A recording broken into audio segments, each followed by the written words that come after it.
Trying to take a shot. Wobbly pass is picked off. That's taken away by a budding superstar in Zaven Collins. Welcome back to another Valley Sports Plug Arizona Cardinals recap for Week 1. It is September 10th, 2023, and we're back, baby. It is football season. The Arizona Cardinals start the season on the road, taking on the Washington Commanders at FedEx Field in the nation's capital. The final score in this one, 20-16, and the Cardinals take their first loss of the season, and the Jonathan Gannon era is now underway. Let's take a look at how the game went down here for the Cardinals. Washington would strike first, Brian Robinson Jr. scoring the touchdown on a 7-yard touchdown pass from Sam Howell. Later in the first quarter, the Cardinals answer with a 28-yard field goal from Matt Prater, capping off an 8-play, 64-yard drive and making the score 7-3 Commanders at the end of the first. Early in the second, the Cardinals cash in another Matt Prater field goal, this time from 54 yards out. With just under a minute left in the half, the Cardinals force a clutch fumble. Cameron Thomas recovered the rock and scored the 2-yard defensive touchdown to make the score 13-7. Now, with just 55 seconds to work with, the Commanders drive 69 yards on 7 plays and were able to cash in a 30-yard field goal before the half to make the score 13-10 at the break. Cardinals still in the lead, though. Now in the third quarter, the Cardinals add to their lead with a 37-yard field goal from Matt Prater to make the score 16-10. Unfortunately, that was the last score for the Cardinals. Fourth quarter was all Commanders. Sam Howell ran in a 6-yard touchdown to take the lead, and later on, Joey Sly capped off the day with a 33-yard field goal, and the Commanders win this one 20-16. The Cardinals are now officially 0-1 on the season. Now we'll pass it over to Michael Benjamin for some stats and his thoughts on this Week 1 performance. Well, there goes Tallman and I's predictions already off the board. We had an Arizona Cardinals win. You did have to think that was because we had Colt McCoy starting and we had Josh Dobbs. And it seemed like a lot of the same things from last year, right? When we started the season to stay within these games, the defense held their own. If you look at Washington, Sam Howell, 19 for 31, 202 yards, a touchdown and a pick. Nothing special. On the ground, Brian Robinson, 19 carries for 59 yards. Their leading receiver was Curtis Samuel with 5 catches for 54 yards.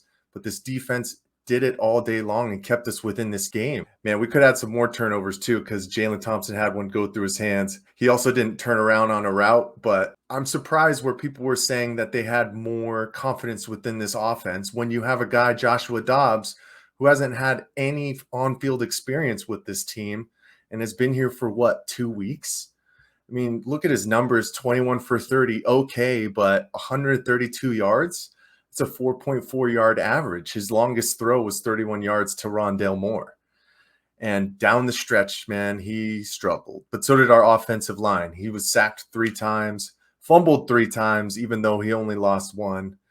It was nice to see some guys like James Conner getting a lot of carries as well. 62 yards on 14 carries, had 5 catches. We're going to be worried about who's going to spell him, though, because Keontae Ingram struggled as well. 5 carries, -4 yards, but then nothing special from the wide receiver front. Only 3 catches for Rondale and Hollywood. Zach Ertz led with 6 catches, but for only 21 yards. And this is what happens when you have a whole new regime set, right? We are going to have to work out the kinks from the start. But guys, it was a tough game to watch at points, but I'm also still impressed because this team was in it down towards the end, but then shot themselves in the foot, which is what they did last year. But what do you expect, right? So that's all I got. I'm going to pass it over to Tallman so he can talk about what he saw today in Washington. Yeah, guys, really, it was a winnable game. I mean, you think about having the lead at halftime, always being within 7 points to win the game. I mean, I was impressed as well.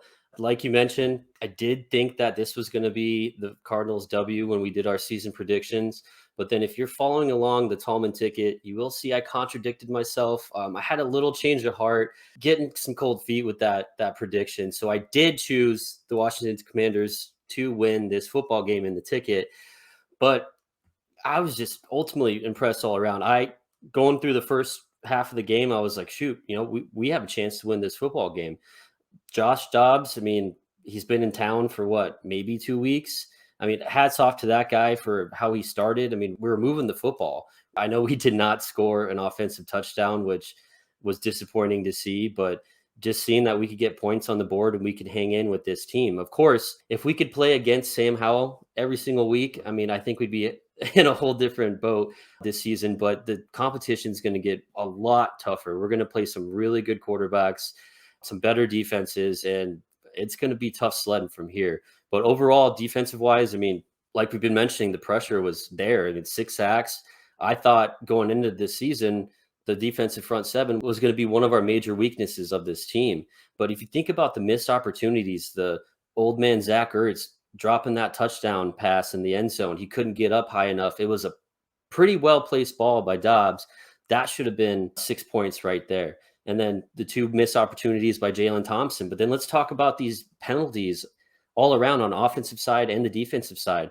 The first drive the Commanders had when they scored their first touchdown, I mean, we gave them, 2 unnecessary roughness calls. And then we had that killer defensive pass interference call that gave them the ball right within the red zone. And that led to that Brian Robinson Jr. touchdown. So if you don't see those penalties by that defense in that drive, we're talking about a 13-3 football game at halftime. And ultimately it came down to 4 points. So that was really, we mentioned the shooting yourself in the foot.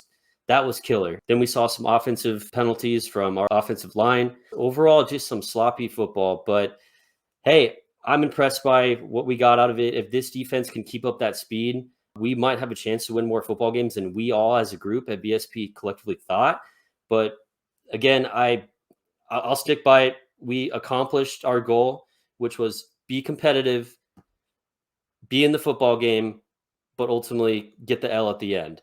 So those are my thoughts from week 1. And I'm sorry, I don't want to be negative right off the start, but come on, let's be real, guys. No, you're absolutely right, Tallman. And I know there's really no such thing as a moral victory, but if there was, this might be exactly that. The Cardinals weren't able to get it done, and I was a little nervous. I was like, wow, if they're 1-0 and looking better than everyone thought this season, is that going to blow our chances of getting Marvin Harrison Jr. or a new quarterback next season? Long way to go before we start having those conversations, but they follow the tank plan. They're 0-1 now. You're right, man. The penalties absolutely killer. There were 9 of them for 122 yards, guys. Like triple-digit yards we gave up just off penalties. It's absolutely unacceptable. That is something that is completely controllable and has nothing to do with officiating or anything like that, in my opinion. Other than that, some bright spots. The time of possession was pretty even. We were able to hold on to the ball for a good amount of time. Wish we had done better on third downs. It was 4 of 14 completing those. So another area where we can improve. I think it's a bit understandable that the game plan today was particularly run heavy, knowing that Josh Dobbs was coming off of a limited preparation and learning the offense kind of as he goes. So I'll give him a pass this time, but wasn't blown away by Josh Dobbs' performance in any means. He was dinking and dunking, and that's something we could have gotten from Colt McCoy if we just kept him on the roster. So really have to see some proof that that was a good move to make for us while we wait for Kyler to return. And maybe this will accelerate the timeline. If they were hoping to have him back by week 9 or week 10, maybe they look at bringing him back week 5 or week 6 instead. But that's something we'll have to keep our eye on. Other than that, not a bad performance. I think everybody has written the Cardinals off for this entire season, and the expectations are at rock bottom levels. So any bit of competitive fire that we can show to the rest of the league, I'll take it. But Mike, we're bringing something new this season, as we've done with our other recaps for Valley Sports teams, and that is the player of the recap. So for this first game in 2023, who was your Cardinals player of the recap? So these ones are going to be interesting, right? Because you only have a 1-game sample in front of you, and we're thinking that there's going to be a lot of losses. So you have to really dig through the mud to find somebody who really stood out and above. And what I was able to see from today, and the player that I'm going with, is defensive back Marco Wilson. If you look at his stats, 6 total tackles, 5 solos, but he holds scary Terry McLaurin to only 2 catches for 31 yards. This kid is going to have an opportunity to start solidifying himself as the top corner in this room. I mean, I think his best suit is going to be at the slot position, because he has some speed and can keep up with those slant routes a little bit better than some of our other guys. But you just have to think of who else is in this room. We got Keitrell Clark, Antonio Hamilton, Christian Matthew, and Chris Boyd. A lot of these guys are unproven.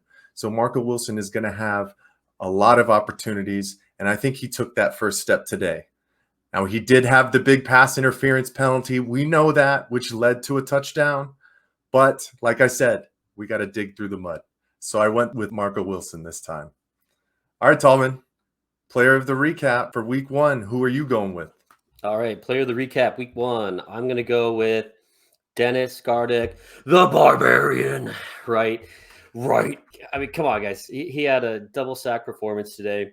One of his sacks was a strip sack, which led to our only touchdown of the day with the Cam Thomas scoop and score for, well, I guess it wasn't really a scoop and score. It was more of a, oh my God, give me the ball. I'm going to fall into the end zone for 2 yards. But hey, points are points, right? And it was beautiful. So Gardeck, I mean, this is a guy that is going to have a lot of opportunities this season. I mean, I already mentioned, I thought our front 7 on the defensive side of the ball was going to be atrocious, but I mean, this is going to be our proven pass rusher that we're going to have to rely on.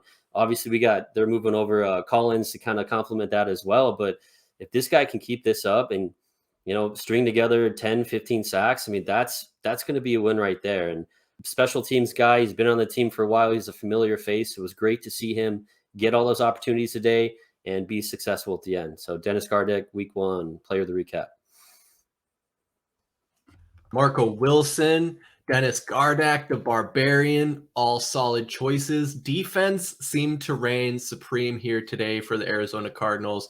I'm going to have to keep on that theme and go with Zaven Collins, who's shown that he is going to be a budding superstar for this team. He had 1 interception, 1 fumble recovery, and 2 tackles all over the field, getting it done, being a force out there. And I think that's going to be clutch as we have a lot of questions about this offense right now. The defense for the Cardinals is really going to have to step up big to keep us in games.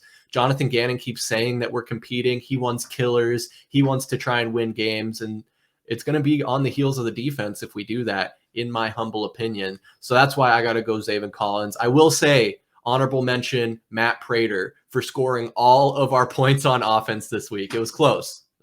Maybe if we got the win, Matt. But we'll have a chance to do that next week as the Cardinals come back home to State Farm Stadium to host the New York Giants in week 2. We'll be sure to bring you a recap, possibly from a different location. You guys will have to tune in to check that one out. Make sure you like and subscribe here on YouTube for Valley Sports Plug, at AZ_VSP on TikTok, Instagram, and Twitter. And make sure you're tuning in every week for Arizona Cardinals recaps right here. But for Michael Benjamin and VSP Tallman, I'm Chris Patrick, and we'll see you next time. Peace. Cardinals fans, it's time to stand and bring in your men. Here they are, your